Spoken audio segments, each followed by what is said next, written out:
New ইয়র্কে সদ্য mayor নির্বাচনে ইতিহাস গড়েছেন জোহরান মামদানি। 91% ভোট গণনায় তিনি পেয়েছেন 10,36,051 ভোট, যা 1965 সালের পর নিউ ইয়র্কের সর্বোচ্চ। তবে এই বিশাল জয় সত্ত্বেও মামদানিকে কখনো হোয়াইট হাউসের শীর্ষ পদে দেখা যাবে না, কারণ আইনই এখানে বাধা। জন্মসূত্রে মার্কিন নাগরিক না হওয়ায় তিনি মার্কিন প্রেসিডেন্ট পদে নির্বাচন করতে পারবেন না। জোহরান মামদানি 1991 সালে উগান্ডায় ভারতীয় পিতামাতার ঘরে জন্মগ্রহণ করেন। তার পিতামাতা কেউই তখন মার্কিন নাগরিক ছিলেন না। 7 বছর বয়সে তিনি পরিবারের সঙ্গে যুক্তরাষ্ট্রে আসেন। পরে 2018 সালে নাগরিকত্ব পান। তবে সংবিধান অনুযায়ী মার্কিন প্রেসিডেন্ট বা ভাইস প্রেসিডেন্ট হওয়ার জন্য জন্মসূত্রে নাগরিক হতে হয়।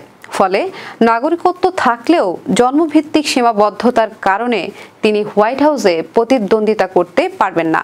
নিউ ইয়র্কের মেয়র হিসেবে জয়ের পর মামদানির প্রচারণা বারাক ওবামার প্রথম কৃষ্ণাঙ্গ প্রেসিডেন্ট হওয়ার দৌড়ের সঙ্গে তুলনা করা হলেও সাংবিধানিক বিধিনিষেধ তাকে রাষ্ট্রপতি হওয়ার স্বপ্ন থেকে বিরত রাখে।